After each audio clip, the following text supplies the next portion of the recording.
Audio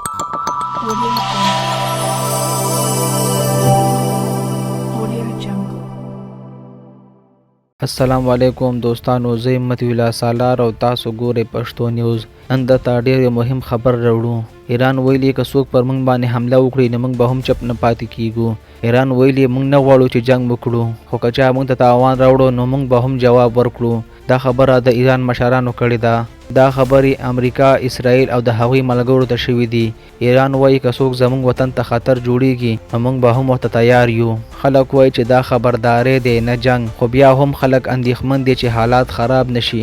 ټول امید لري چې سوله په سوله پاتې شي، نو دا به ښه وي نه جنگ. نو ګرانو کتونکو، تاسو د دې په اړه څه فکر کوئ؟ خپل نظرونه راسره په کمنټ کې شریک کړئ. او که تاسو تر اوسه پورې پښتو نیوز نه وي سبسکرایب کړئ نو مهرباني وکړئ زموږ چینل ضرور سبسکرایب کړئ. تر بلې ویډیو پورې د لوی الله په امان.